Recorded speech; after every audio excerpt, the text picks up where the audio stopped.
Yeah,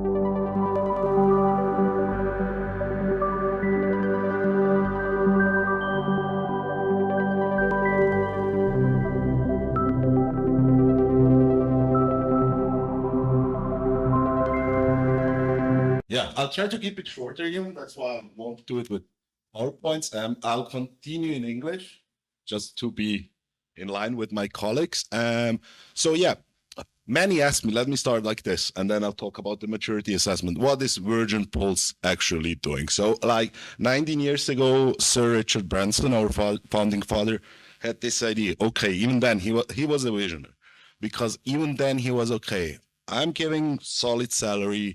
I have a good work environment, but still people are leaving the Virgin Group. So he invented Virgin Pulse to offer it internally, a digital solution that will be available to all.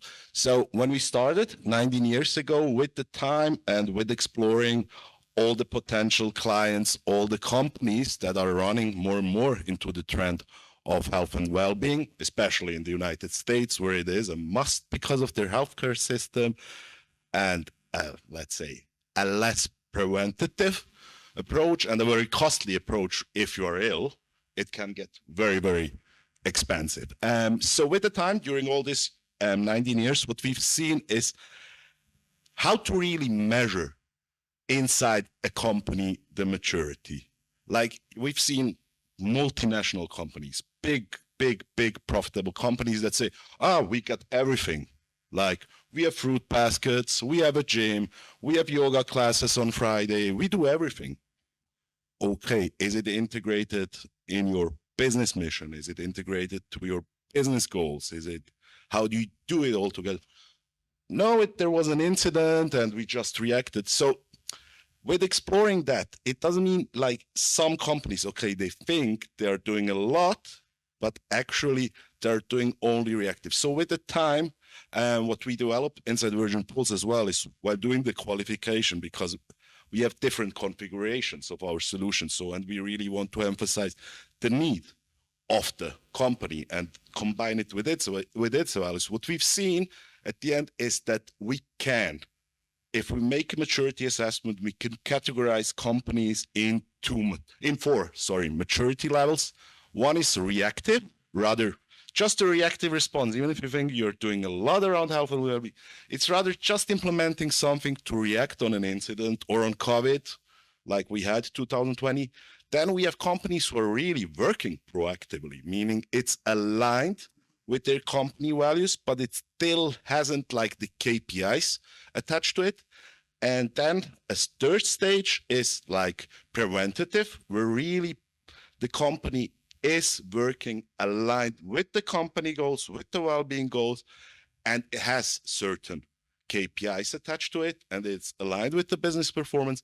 And at the end, we've got the cultural, like the culture, it's already embedded in the company, and we can only help to further promote it, that the company is already full integrated when it comes to health and well-being, meaning they will be, happy to advertise it everywhere. There will be, it will be part of the company already. It's the lifestyle there. It's the lifestyle of the company.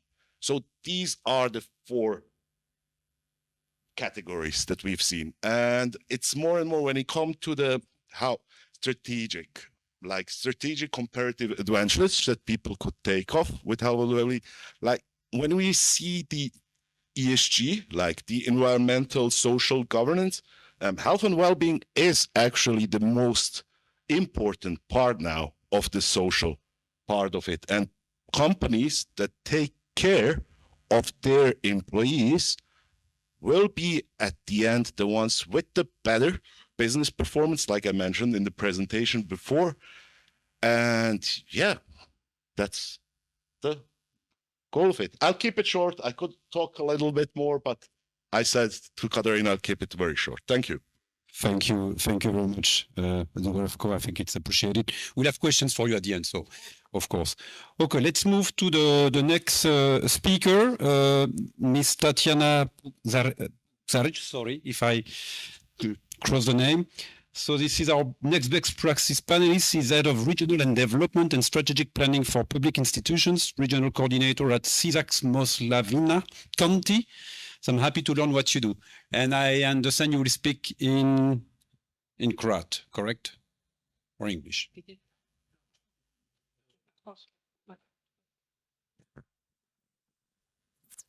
If you want to present the slides from there, you can also, because you maybe turn your neck. Yeah, if you can also do. That is not healthy. That's okay. Okay. Dobar dan svima.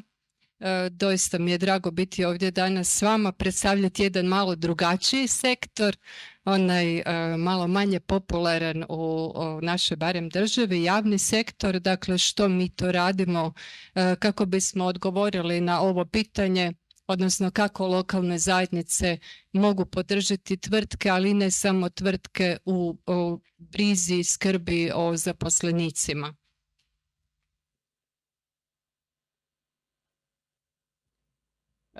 Prije svega, ono čime se mi bavimo na lokalnoj i regionalnoj razini je procjena potreba.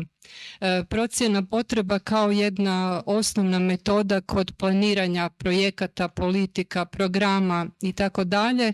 I u tu procjenu potreba mi smo doista i obavezni uključiti različite dionike i uvijek pozivamo i tvrtke i udruge i bilo koje druge dionike, nositelje razvoja da se uključe u oblikovanje takvih inicijativa. I vrlo često zapravo imamo problem neodaziva svih koje pozivamo da se uključuju.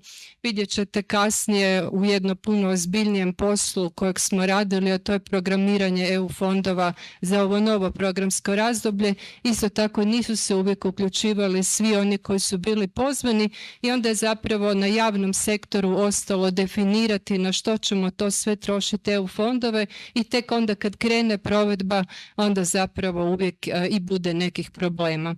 Ali ja sam se danas, vidjet ćete, fokusirala više na ove teme koje su nam tu zanimljive. Dakle, već sam rekla, nešto se dogodilo. Dakle, već sam rekla, to sudjelovanje građana, ta participacija, to aktivno građanstvo je za nas onako vrlo širok pojam, naravno da obuhvaća i privatni i javni i civilni sektor, no uključivanje nije uvijek jednako, o tome bismo mogli posebno razgovarati, zašto je tome tako. Kao što sam rekla, mi se prvenstveno bavimo EU fondovima, pripremom i provedbom projekata, ali isto tako i kreiranjem politika na lokalnoj i regionalnoj razini i nastojimo utjecati naravno na neke politike na nacionalnoj razini. Što se tiče samih EU fondova, što je meni ovako najdraža tema, koja je u Hrvatskoj onako vrlo popularna, a zapravo iza svih tih sredstava to su zapravo samo neki alati, instrumenti da provedemo određene reforme. Dakle, da postanemo ili konkurentni ili učinkoviti ili da, što se tiče, ne znam, okoliša, budemo energetski efikasni i tako dalje. Dakle, za to su nam na raspolaganju doista velika sredstva, samo kroz jedan taj višegodišnji financijski okvir imamo oko 10 milijardi eura i kako mi možemo pomoći lokalnoj i regionalnoj zajednici da što više iskoristi ta sredstva. Naravno da je i zdravstvo, zdravstveni sektor i turizam, da su također mogućnosti financiranja, ali opet na jedan drugačiji način, na jedan integrirani način i održiv način. Dakle, ne možemo ulagati u dobrostojeće hotele, u razvijeni sektor, nego doista tamo gdje su ta sredstva potrebna. Najznačajniji nama trenutno u Hrvatskoj, nešto sasvim novo, je taj integrirani teritorijalni program. Vidjet ćete kroz nekoliko slajdova koje su to mogućnosti, no to su zapravo riječi koje bi trebalo zapamtiti, a to je integracija. Kada govorimo kako lokalne zajednice mogu pomoći lokalnim tvrtkama, kako bi one poboljšale uvjete rada, života svojih zaposlenika, onda nam je zapravo ta integracija odgovor na to pitanje. Dakle, niti jedan projekt više kroz ovu perspektivu ne može biti napravljen od samo jednog nositelja na samo jednom području sa samo jednom ciljnom skupinom, nego se doista traži integracija i suradnja nekoliko sektora. Evo kako to izgleda kroz ulaganja u gradove. Vjerojatno ćete isto svi vrlo brzo čuti da će biti velika ulaganja u razvoj gradova, točno po određenim stopama. Svi zapravo gradovi, sjedišta županija će postati predmeti ulaganja, isto tako i otoci. A evo i našeg primjera u Sisačko-moslavačkoj županiji gdje smo zapravo morali napraviti transformaciju. Svi znaju da smo mi bili primarno područje teške industrije, metaloprerađivačke i tako dalje. Te su industrije manje više propale ili su se preoblikovale i mi smo zapravo morali pronaći nekoliko novih, brzo rastućih industrijskih grana zbog strahovito velikog demografskog problema, odnosno odljeva mladih ljudi. I tako uzimajući zapravo nekoliko faktora u obzir, odlučili smo da ćemo početi razvijati gaming industriju. Dakle, ne samo gaming kao igranje igrica, nego i gamifikaciju, odnosno educirati mlade ljude za taj posao, dati im sredstva da pokrenu svoje tvrtke i dalje ih pratiti i mentorirati, omogućiti im prostor za radna mjesta, opremiti taj prostor. Tako da danas u Novskoj imamo veliki gaming inkubator u kojem je trenutno 80 tvrtki. Krenuli smo sa izgradnjom gaming kampusa gdje će biti i fakultet, i sport arena, i akcelerator za gaming i zapravo sad smo već jako razvili i zahuktali cijelu tu priču. Uveli smo i u srednjoškolsko obrazovanje tehničara za razvoj video igara. Sad nam treba prva generacija maturirati i pratit ćemo što će oni dalje, da li će se zaposliti ili će studirati. Ali evo, u svakom slučaju to je jedan primjer kako smo zapravo cijelu zajednicu uključili, htjeli imati što više korisnika u jednom projektu koji je u potpunosti financiran sredstvima EU fondova. Tu su rezultati, vi ćete vidjeti točno sve brojeve kada dobijete prezentaciju. Dakle, kampus je trenutno nešto na čemu najviše radimo i evo ovo je trenutno idejno rješenje. Čim smo počeli baviti se sa gamingom, znači ja sam bila jedna od onih koja je odmah rekla nemojte molim vas samo da je tamo kompjuter gaming, tako da prva stvar kad uđete u gaming inkubator su koševi za košarku, potom to imaju stolove za stolni tenis, znači cijelo vrijeme smo zapravo htjeli poslati poruku da ok, razvijeti gaming industriju, ali to ne znači sjediti za kompjuterom dan i noć i u gaming kampusu će biti i bazen, i igralište i sve ostalo što je potrebno za zaposlenike i buduće studente i učenike. Eto, to je to. Hvala. Thank you, Tatjana, and thank you for keeping the time as well.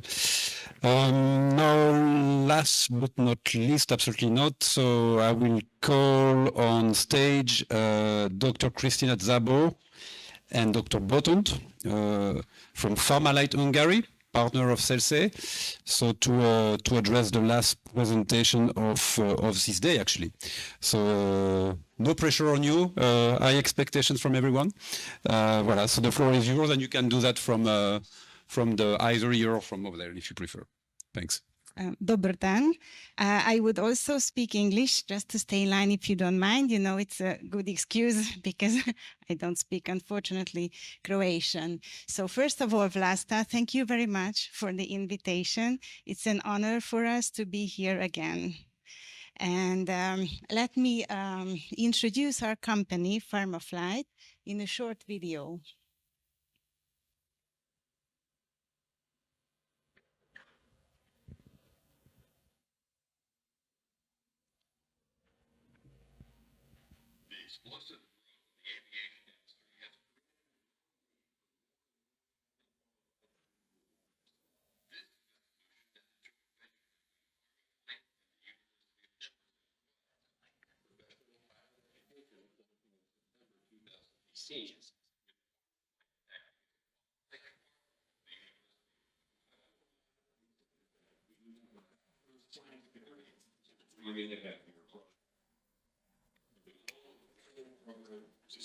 Students to successfully advance the official EAP theoretical and practical exams without the need for further training and in full compliance with all their regulations. The institution holds an ATO with training organization license for conducting international and pilot training in accordance with EU regulations. Facilities include a Boeing 737-800 aircraft simulator for flight and navigation procedures training, and an Airbus 322 full flight simulator, in addition to light aircraft. The program is unique in that students also receive training Airbus 320 or Boeing 737. The American Institute of PharmaFlight Center, officially designated by the medical assessments of aviation personnel and European Aviation Safety Agency standards. The health center operated by PharmaFlight is certified to carry out mandatory assessments of other physiological parameters that are key elements of aviation safety at the highest standards with modern tools and infrastructure and qualified and experienced professional staff. PharmaFlight International Center for Science and Services has recently achieved outstanding success. In 2016, ICAO, the International Civil Aviation Organization, signed a memorandum of understanding with the center as its first international physiological research and development.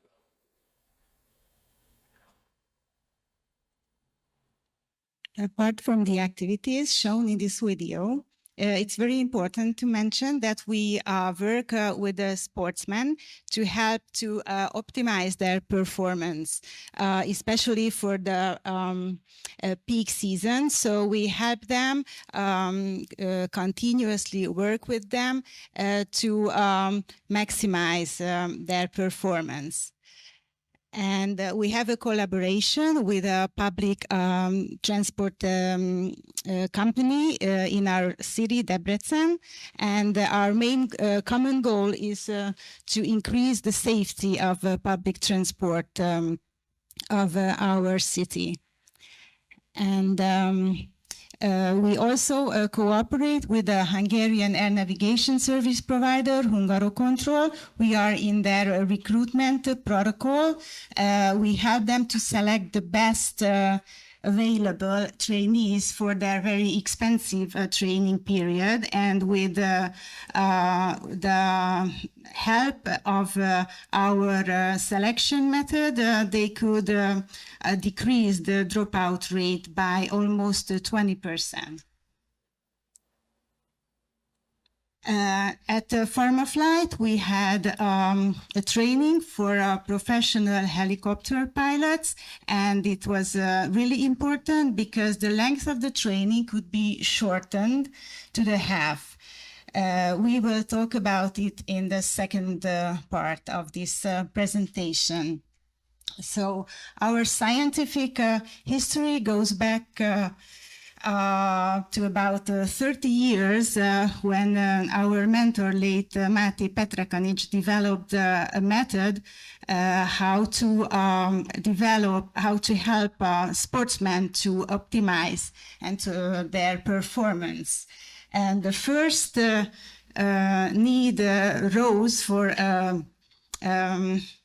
comprehensive medical examination during the preparation of the first Hungarian astronaut for mission. So to the traditional medical examinations were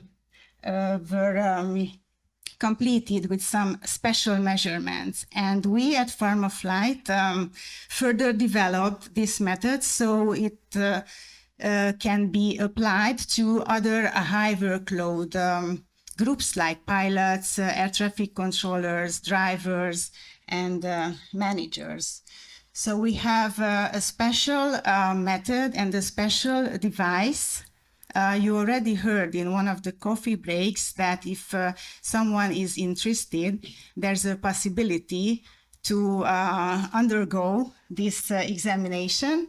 It's an absolute painless procedure, and it gives objective data, and very important that the applicant, so it's independent from the applicant.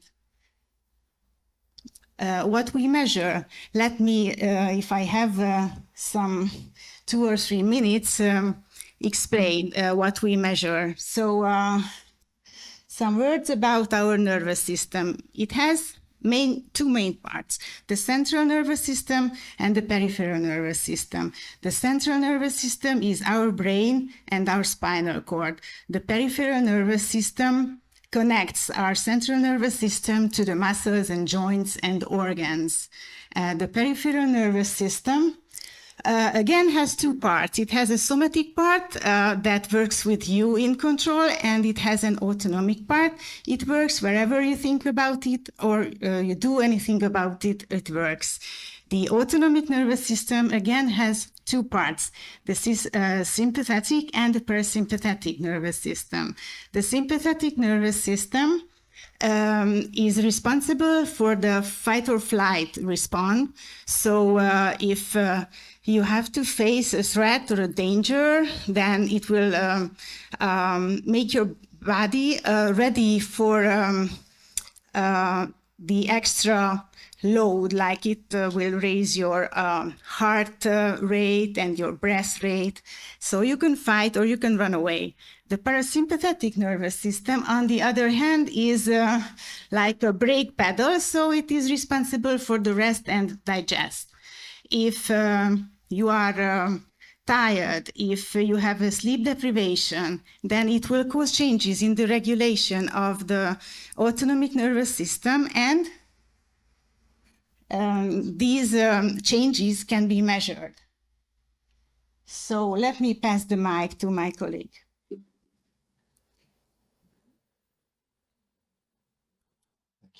I will continue with one of our best practices, since we're talking about best practices.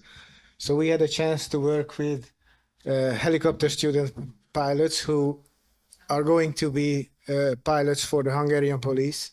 They had a strict recruitment program because the police brought some helicopters, but they didn't have pilots to fly those helicopters.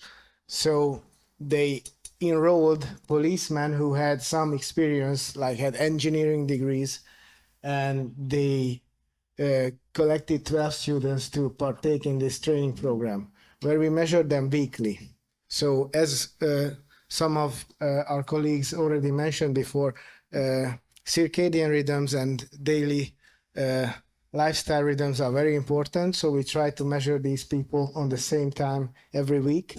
And according to these measurements, we were able to change the training program in a weekly basis. So we try to measure their peripheral nervous system, their central nervous system, and also their cardiovascular status. So we can measure their stress levels and fatigue levels. And with this, we weekly adjusted the training level. As a result of this, the The training program was started out as a 36-month training program, but with the weekly adjustment and measurements, we were able to shorten this period to 18 months. So they basically made the training in half the time. And we used the measurements-based individualized intervention protocols to maximize their circadian rhythms and any other cardiovascular risk factors or fatigue factors that they had in their lives. So during these 18 months, the physiological status of the pilots improved. And of course, the most important thing is that they were able to do the training in a very short time. So we can say that actual physiological status defines fitness, not only for training, but for work, and it can contribute to better performance. And any underlying disease, pain, sleeping problems can make changes in these physiological points. So these changes can be used as a tool to help predict and recognize signs of fatigue and exhaustion, even in training. So with this and measuring cardiovascular status, some risk factors can be identified very early, and if taken care in time, they will not cause any problems in our everyday life, even if we are having the modern life problems that we are having right now. So we are using a special device, and our goal is to have a non-invasive measurement method that is quick. So if you do it weekly, it won't be a burden to the person having this test taken. And with this test, you cannot learn anything, because the only thing you have to do is laying on your back with closed eyes. So you can't learn it. We are using different measurement technologies, and our goal is to use these technologies as so we think of the person that is being measured as a dark box, and every measurement technique is a hole on this box, and the more holes we have, the clearer the picture is in the box. And we don't ask anything, but we try to have the most comprehensive picture that is possible without using any invasive measurement methods. The data is collected in 6 minutes, and in less than 30 minutes, we have the results. So this is a quick evaluation chart. As you can see, here is the person's score, actual rank, which is the cohort that is being measured. So this person is the 12th of the 19% that is measured. The absolute rank is the rank in the database, and we can see the changes and the rank change also. These are the 6 main factors that we are measuring. We are trying to measure readiness, fatigue, some health status like cardiovascular, respiratory, nervous system status, and stress level of the individual. And then we have some visualization of this. The bigger this circle is, in the better shape the actual person is. And then we are having a written evaluation for everyone, so they can use it in their personal lives. This contains some lifestyle changes advice, sleeping advice, sleep hygiene advice, training advice, and stuff like that. So the benefits can be seen on 3 different levels. On the individual level, it helps you with awareness of your individual well-being. It helps you with lifestyle changes and improvement. It helps you with your performance development. On the company level, it can help with recruitment, retention, and rehabilitation. From human resources, it's cost effective, and it optimizes turnover. And if you think about, it can help you with day of system optimization as well.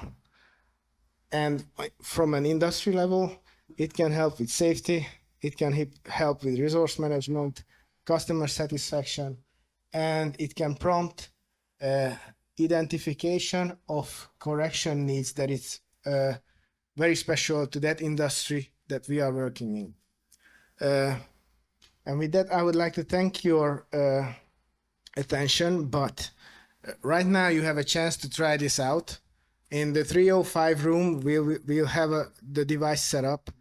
And if you would like to, you can come and we will do a measurement for you. And if we can work together with Terme Selce in the future, I think we can also tell you that in the next 6 months, we will make it possible for you to do a re-evaluation in this time. So that's all I wanted to say, and thank you. Thank you. Okay. So if you want to go and do the measurement, it's before the cocktail, because after the cocktail, the results will be the same. So please come. Do we have time for questions? Yes? Yes, cool. Okay. Maybe just to change a bit the rules of the game, is there any burning questions from the room? Anyone who has a questions to one of the panel speaker? We have questions, and don't worry, but if you have but if there is burning questions, this was a quiet room and very active panel. That's why I'm asking. No questions from the room? No? So let me start then. Sebastian, maybe a question for you. Of course, you show us what are our issues and what needs tentatively to be corrected, I would say. And we know it's difficult to put in the routine those type of activities. And the best way to put it in the routine is to find 10 minutes in the morning. Sometimes that's what I'm doing myself, 10 minutes of routine activities. Could you not send to everyone here a 10 minutes routine in the morning that people can do so that they can increase their muscles, depending on the age, most probably as well. So maybe it has to be adapted to, is it something that you would recommend to do? I would recommend physical activity any time in the day, but every one of us is having a different lifestyle routines. So maybe due to small children at home or maybe some earlier work, maybe it's the time to do it later in the day. But maybe as Željko already said, the circadian rhythm is really the big thing and usually not so recognized. So if possible during the day hours, but it doesn't care, our body doesn't care what is the time on our clocks. Mm-hmm. It only cares about day or night in the environment. Okay, thanks. Maybe questions to you, Dubravko, but you, with Virgin Pulse, you are having so many cases of companies implementing health and well-being. If you'll have to say, what are the top 3 companies that impressed you the most? Maybe one in Croatia, one in Europe, one worldwide? It's hard to tell. I know with whom we have done case studies and which companies I can name. I didn't want to name actually companies. I was really thinking about to say the ones that really implemented health and well-being in their culture, that don't act reactive only, just to, some, as I mentioned before, to some incident, to some unforeseen circumstances, and then they do some planning, then they do some strategy or initiative. It's rather the ones that really, as I said during the first presentation, that are really going through this human value proposition, that see the person as a human being, and that adapted the strategy of their company to one of their stakeholders, who are the employees actually. So these are the ones that are more successful when it comes to health and well-being. Okay, good. Just maybe another question to you. Obviously, I guess with the Virgin Pulse app, you are collecting data from people. So how do you handle the, let's say, the intellectual property aspect, GDPR, etc.? Yeah, good question actually. Because as a B2B business, we offer the platform, the solution, the company then offers it to their employee. When we invite the employee, he agrees to the terms of use, and actually the company is not liable anymore. It's the individual, because he accepts the terms of conditions and the terms of use, and he's giving us permission to keep his data.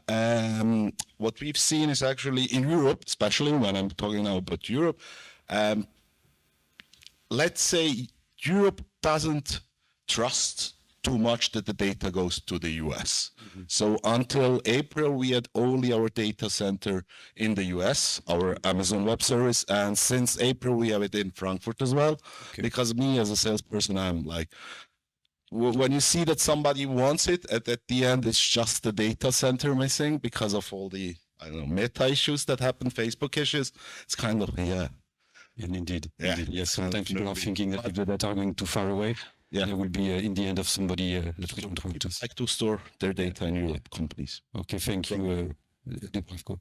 Maybe Tatiana, questions for you, and obviously you can answer in Croat. Do you see cultural differences across Europe on how local communities act to support the local companies? Is it because I guess you have been working a lot with various partners in Europe? So do you see a lot of differences in what you do against what the other one are doing? Yeah, there are some differences. I will not say that they are so big because Croatia is already 10 years in European Union, so we have adopted some practices of involving local communities. Some practices are even given by some laws here in Croatia. So yes, there are differences, but I will say it's just depending on how long is somebody in a process. So because we learned a lot, Italy, France, Germany, concerning the citizens' participation, youth participation, active citizenships, and things like that. And but the other thing is the level of confidence in politicians or in the public sector, and this is quite an issue for us. Thank you. Thank you. Thank you. Questions to Christina or Bobotong, you decide one. We've seen the impressive setup. Do you also cooperate with agencies, notably Eurofund in Dublin or EU OSHA, which are also taking care of those type of topics? At the moment, we don't cooperate with them. We know about these issues, but our work is at the occupational safety type. But it would be really interesting to measure how much extra burden is put on the individual wearing all these personal safety equipment. So we are open to all kinds of professional relationships in the future. Thank you. Yes, I'm sure that would be interested, so that may be something that you may want to do. Another question to you. Have you seen evolutions in what we call physiological measurement and data after COVID-19? Have you seen any trends before and after? Or? Yes, actually, we've seen if we had someone who had this long COVID syndrome, usually their cardiovascular status or pulse rate velocity, which is indication of how thick their artery walls are, usually heightened. So this is a serious problem, and it can be attacked from a physiological or non-invasive method from 3 parts: massage, cold or warm therapy, and some other way to loosen this thickening artery and endothelial function. So yes, so indeed, COVID had some impact on some data. So if we do some statistics, we could even measure maybe the impact of COVID on the health side of things. This is quite impressive indeed. Okay, turning again to the room. Any questions from anyone? That's your last chance, if I may. No questions? All right, so then in that case, I think I'm going to close this panel. Thanks a lot for your participations. I guess, Katarina, I'm giving the floor back to this gentleman, yes, for the closing remarks. And in the meantime, the sun came in, you see, so I was right to make a comment on the sun missing at the start of these sessions. Swimming is possible. Swimming is possible now. Thanks a lot. Thank you, Fred, for your moderating.